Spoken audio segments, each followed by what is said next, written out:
जय हिंद। तो आज हम लोग देखने वाले हैं क्या चीज के बारे में, बर्नौलीज प्रिंसिपल। बेसिकली इस प्रिंसिपल का यूज करके हम लोग समझेंगे क्या कि जो हम लोगों का छत होता है ना, बेसिकली जो घर होता है ना, उसका जो छत होता है ना, वो कैसे उधिया जाता है आंधी में।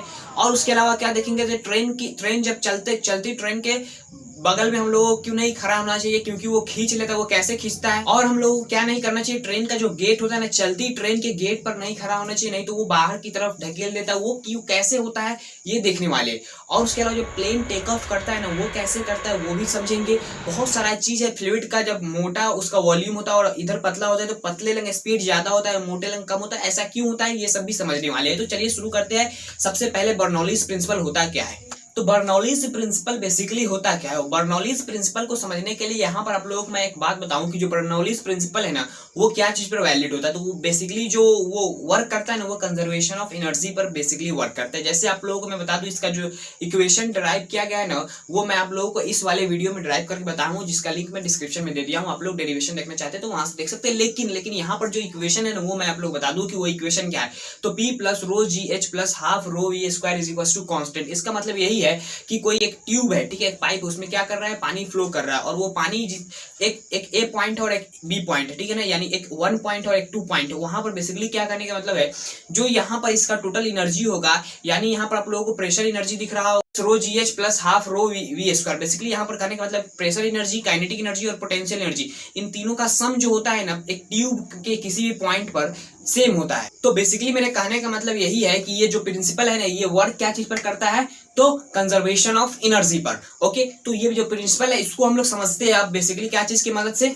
तो बेसिकली इसको हम लोग समझने के लिए क्या चीज का यूज करने वाले हैं, तो इनकम्प्रेसिबल फ्लूइड। जो ये थ्योरी है ना बेसिकली बर्नौलीज प्रिंसिपल का, वो क्या चीज पर वर्क करता है, तो इनकम्प्रेसिबल, जिसको हम लोग दबाए ना, जिस फ्लूइड को, जिस फ्लूइड बोले तो क्या चीज होता है, लिक्विड और गैस, ये दोनों हो सकता है। जब उसको दबाए तो वो कंप्रेस ना हो, वो दबे नहीं, जितना है उसका वॉल्यूम है उतना ही रहे, उस तरह के फ्लूइड पर ये प्रिंसिपल वर्क करता है। सबसे पहली बात कि इसको समझने के लिए मैं आप लोग बता दूं कि ऐसा क्यों होता है। जब आप लोग किसी पाइप को पतला करते हैं ना, जब उसका जो एरिया होता है ना वो मोटा होता है, तो मोटा पानी निकलता है और उसका जो प्रेशर होता है ना वो कम होता है। लेकिन जैसे ही उसका एरिया कम करते हैं तो वो क्या होता है, प्रेशर बढ़ता है और ज्यादा दूर तक वो पानी भागता है। वो ऐसा क्यों होता है, बेसिकली ये भी यहाँ पर भी बर्नौलीज प्रिंसिपल का यूज होता है। और इक्वेशन ऑफ कंटिन्यूटी होता है A1 V1 is equal to A2 V2। मतलब क्या है कि टोटल मास, ठीक है ना, टोटल मास जितना एक वॉल्यूम में आता है ना, उतना ही फिर वहां पर भी जाएगा। तो बेसिकली यहाँ पर कहने का मतलब यही है कि ये जो प्रिंसिपल है ना, ये वर्क क्या चीज पर करता है, तो कंजर्वेशन ऑफ एनर्जी पर,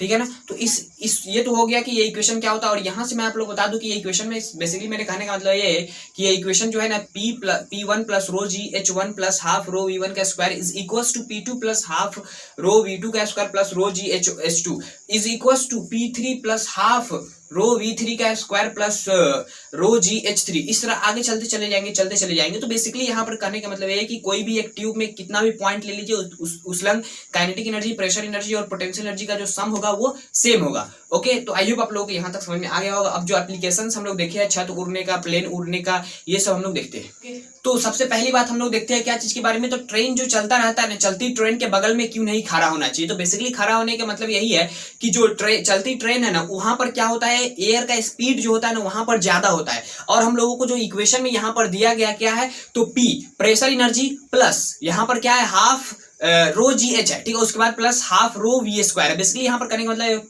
प्रेशर एनर्जी और पोटेंशियल एनर्जी, जो एयर होगा ना, जो जमीन के सटे हुए एयर होगा ना, बेसिकली उसके पास तो पोटेंशियल एनर्जी जीरो होगा, क्योंकि सरफेस पर है। बेसिकली करने का मतलब यही ना।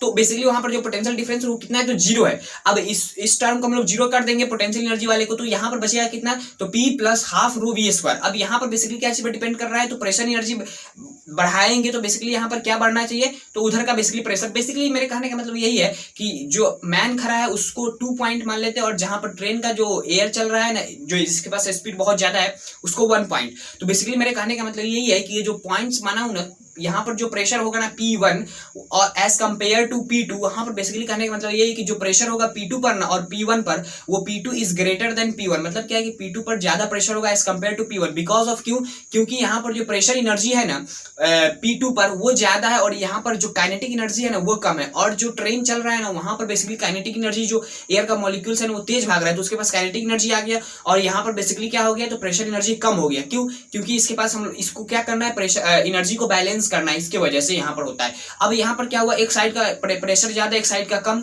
तो एक साइड क्या करेगा, धक्का देगा, यहाँ पर जो मैन खड़ा होगा उसको धक्का देगा तो ये इस तरफ गिर जाएगा। इसी की वजह से बोला जाता है कि चलती ट्रेन के बगल में नहीं खड़ा होना चाहिए। और गेट पर भी क्यों नहीं, क्योंकि ट्रेन के अंदर का जो एयर का जो स्पीड होता है ना वो कम होता है एज कम्पेयर टू ट्रेन के जो सरफेस का बाहर होता है ना, वहां पर एयर का स्पीड बहुत ज्यादा होता है। इसकी वजह से बाहर जहां पर स्पीड ज्यादा वहां पर प्रेशर एनर्जी कम, और अंदर कम है स्पीड तो वहां पर प्रेशर एनर्जी ज्यादा है, तो अंदर इधर ज्यादा और इधर कम, ठीक है ना। प्रेशर तो इधर ज्यादा है तो इसको धक्का देगा, गेट पर जो खड़ा रहेगा तो वो बाहर की तरफ गिर जाएगा। इसी की वजह से हम लोगों को गेट पर भी नहीं खड़ा होना चाहिए। ये ट्रेन का एप्लीकेशन है। तो बेसिकली मेरे कहने का मतलब ये ट्रेन का एप्लीकेशन था। और उसके बाद हम लोग देखते हैं क्या चीज में, तो प्लेन कैसे टेक ऑफ करता है। तो प्लेन टेक ऑफ करने के वक्त वहां पर बेसिकली होता क्या है कि जो प्लेन के ऊपर का एरिया होता है ना और नीचे का फ्लाइंग जो होता है ना, उड़ने वाला जो उसका, बेसिकली मेरे कहने का मतलब ऊपर का जो एयर का स्पीड होता है ना प्लेन के और नीचे का एज कम्पेयर टू ऊपर वाला को 1 पॉइंट मानते हैं, नीचे वाले को 2, तो एज कम्पेयर टू 1 का जो स्पीड होता है ना वो क्या होता है, ज्यादा होता है एज कम्पेयर टू 2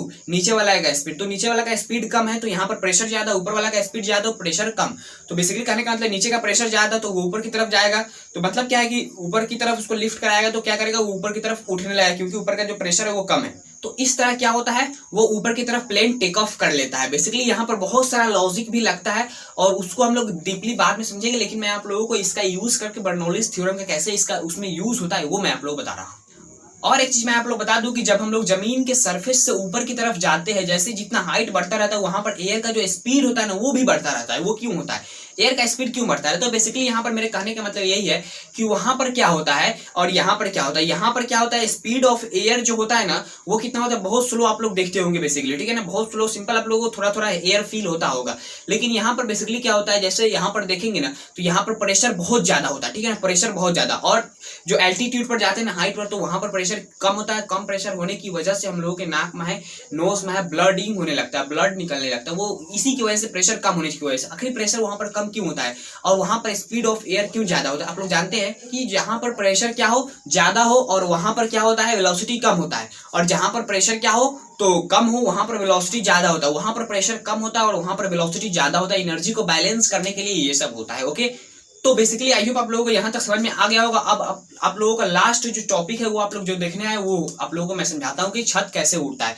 छत बेसिकली उड़ने का तरीका यही कि जो रूफ होता है ना, उस रूफ के अंदर क्या होता है, नॉर्मल एयर का स्पीड होता है जैसे रूम में होता है, लेकिन जो बाहर स्टॉर्म आता है, जो तूफान आता है ना, बाहर का एयर का स्पीड बहुत हाई होता है और बाहर को हम लोग मान लेते हैं 2, अंदर को 1। तो बेसिकली जो वेलोसिटी होता है ना V2, बाहर वाला जो वेलोसिटी होता है ना वो बहुत ज्यादा होता है एज कम्पेयर टू अंदर वाले रूम के अंदर वाला एयर का वेलोसिटी।